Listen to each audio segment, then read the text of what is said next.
There's a specific kind of numbness that creeps into our lives, going through the motions of your life, working, eating, scrolling, sleeping, and suddenly you feel it. A quiet hollowness. Not depression exactly, just the unmistakable sense that something is missing. You're drifting through days that blur together, and you can't remember the last time anything felt truly significant. You're not broken, you're not lost. Even though you may feel those things, know you're awake. What you're experiencing right now, this moment of questioning, this discomfort, it's trying to tell you something. And if you're willing to listen to that tiny voice, you just might change everything. Sitting in your car after work, at home, just stressed out. Looking at your hands on the steering wheel and think, I do this every day. I wake up, I work, I come home, I sleep, and then I do it again. Why am I doing this? It's not that you hate your life. It's worse than that. You feel nothing about it. Like you're watching someone else live, going through a script you never agreed to follow. You look around and everyone else seems to have it figured out. They have their goals, their plans, their reasons, and you wonder what's wrong with you. Why can't you just be okay with it all? Here's the truth. There's nothing wrong with you. What you're experiencing is the moment when all the inherited meanings stop working. The things you were told would make you happy, the career, the relationship, the milestones, you know, the ones society has set up for you, but they feel hollow, like props on a stage. You're feeling something most people spend their entire lives avoiding, the realization that society's roadmap for your life isn't what they promised, that there is no cosmic purpose written in the stars, that you've been waiting for meaning to arrive, and it never did. This is the moment everything becomes clear and terrifying at the same time. You're face to face with an infinite universe that doesn't answer back. You've reached the edge of the collective reality, and you're staring into the void. And you don't know what to do with that. Your friends, your family, your government doesn't advise staring into the void. They prefer you not gaze upon the naked reality. No, they care about you. They want you to be safe and have safety, which means committing to their roadmap. Yes, you must follow the roadmap they set out for you, or you will be left behind. So what do you do with this numbness? This hollow yet sometimes heaviness that keeps coming back? You run from it. You distract yourself. You stay busy. You follow the paths laid out before you. Go to school, get the job, buy the house, start the family. Not because you chose them, but because they were there, because everyone else is doing it. Because it's easier than stopping to ask if this is what you actually want. You wear masks, you play roles, the dutiful employee, the good son, the responsible adult. You become so good at performing these parts that you forget you're performing at all. You wake up, put on the right clothes, say the right things, make the right choices, and the whole time there's this voice underneath, barely a whisper, asking, is this really you? But you ignore it because you'll be late for work, don't want to rock the boat, because you're afraid of your own freedom. Because if you admit that you're free, truly free, to choose who you become, then you're also responsible. You can't blame your parents, your circumstances, your bad luck. You can't hide behind, this is just how things are. You have to own it, all of it. And that's the most terrifying thing in the world, because it means that the life you're living right now, you chose it. Maybe not consciously, maybe not deliberately, but through 1,000 small decisions to go along, to stay quiet, to take the easy path, you chose it. That hollow feeling you have? It's your authentic self, buried under layers of other people's expectations, trying to break through. You've convinced yourself that you're fine, that you're doing what you're supposed to do. You have the right answer when people ask what you do, where you're going, who you are. But alone in the quiet moments, you feel like a stranger to yourself. You catch your reflection and think, who is this person? Not in an existential crisis way, in a genuine, curious way. Like you've been so busy being what others needed that you've never stopped to ask what you need.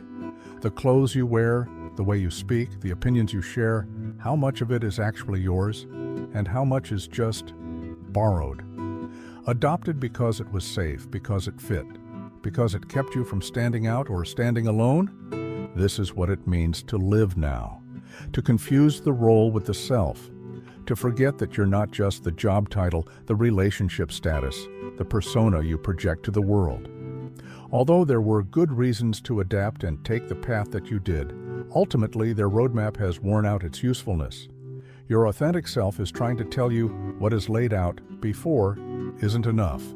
You want more, need more. You're the one underneath all of that. The one who's been watching, waiting. And the reason you feel that numbness is because that person, your real self, has been suffocating. You've been so afraid of taking up space, of asserting your own desires, that you've become invisible even to yourself. When does all this end? How does anybody get rid of these feelings? How do you find purpose for your life? It starts small, painfully small actually. You're going to go about your day and someone asks you a simple question. What do you want to do this weekend? What do you think about this? What matters to you? And you open your mouth to give your usual answer, the safe one, the expected one, and you stop. Instead, you say what you actually mean.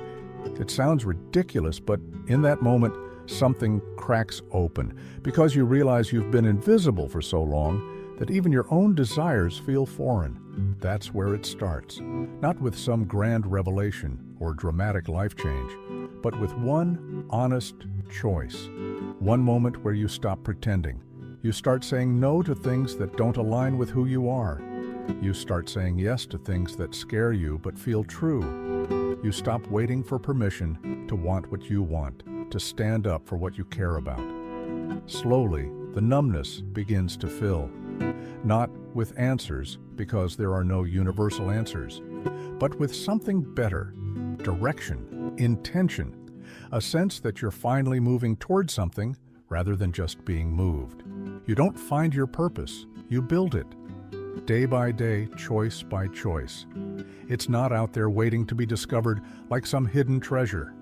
It's here, in the way you choose to spend your time, the people you surround yourself with, the values you commit to, the person you decide to become. Take some time and chew on this. There have been people who survived the worst humanity had to offer: starvation, violence, unimaginable suffering, and in that hell, some collapsed. But others, against all odds, maintained something, a reason to keep going. The difference wasn't their circumstances, it was their ability to create meaning despite those circumstances. To choose their attitude, to commit to something beyond the horror, a person to reunite with, a story to tell, a belief to uphold. One survivor wrote, "Everything can be taken from a man, but one thing, the last of the human freedoms, to choose one's attitude in any given set of circumstances." Your life might not be easy, it might not make sense, but it's yours.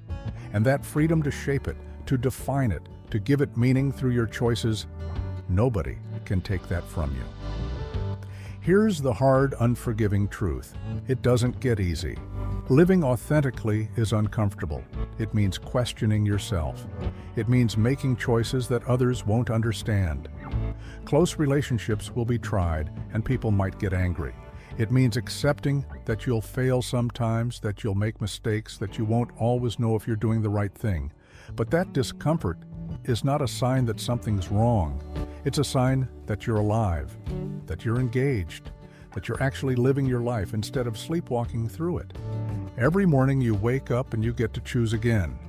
Who do you want to be today? What matters to you? What are you moving toward?